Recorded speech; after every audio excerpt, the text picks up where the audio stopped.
We have an embarrassment of riches when it comes to Mexican food in the Chicago area. Of course, there are cities in the U.S. with better and broader Mexican options. There's Los Angeles, undisputed as a top spot for Mexican street food in the U.S. As my friend Titus has claimed repeatedly, LA is bar none the best city for tacos in the States. There are also cities with food scenes that seem to have bled across the nearby border: San Diego, Tucson, El Paso, hell, half the towns in Texas. But for a city as far north as Chicago, as physically remote from the influence of Mexico as we are, there's a large and vibrant Mexican community in the city.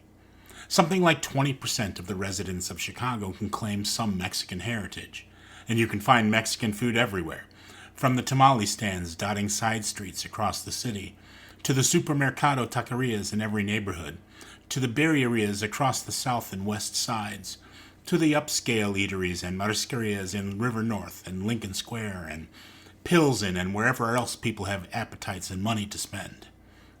Still, the kind of Tijuana-style street food you can find easily in San Diego or Los Angeles is new to me. But that's what Tacos El Rey in the East Side neighborhood does. They are known for their handmade tortillas, Tijuana-style tacos, wrapped in paper and topped with avocado salsa, and a taco variant called Vampiros, which adds melted cheese to the handmade corn tortilla. I visited recently and tried a corn tortilla-based sandwich called a Mulita. Of course, I had to make them at home as well.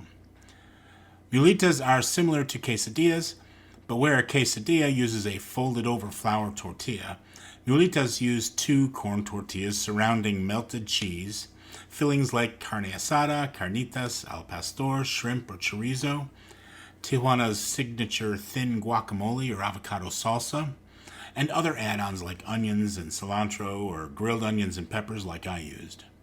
I made two kinds, carne asada and carnitas. The steak that Mindy and I make for carne asada tacos, marinated flank steak or skirt steak generally, browned quickly on a smoking hot cast iron skillet, rested for a few minutes, and then chopped into bite-sized pieces, is different than most taqueria carne asada or beefsteak that we get. And I say this as a person who genuinely loves taqueria steak tacos, where theirs is chopped up into bits and then browned hard on a griddle.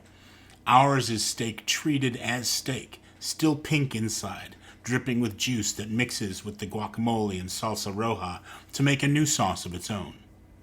It's hard to beat juicy steak, melted Oaxacan cheese, sweet and spicy onions and peppers, and a tart, rich, pungent guacamole topped with a hot homemade salsa of ancho, guajillo, piquin, and arbol chilies, regardless of the quality of the tortillas, which were handmade.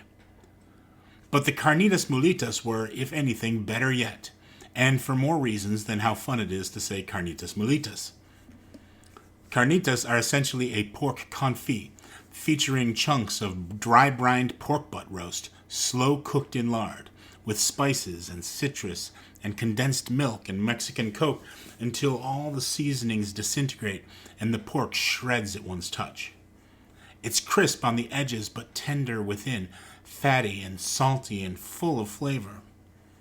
In place of the lime and garlic marinated beef with its assertive flavor and texture that stands out in any crowd, here we have shredded strands of pork. Pork that has been slow cooked in more pork until it is almost the very essence of porkiness, but highlighted with flavors of cumin and clove, cinnamon, orange, and oregano. It marries well with the other flavors and textures while still being undeniably the star of the sandwich. In general, in the past, I have preferred corn tortillas for tacos and flour tortillas for meltier things like quesadillas or gringas. But using handmade corn tortillas with these mulitas may have changed my mind. I'll be keeping an eye out for mulitas on Mexican restaurant menus going forward. Tijuana may just be onto something here.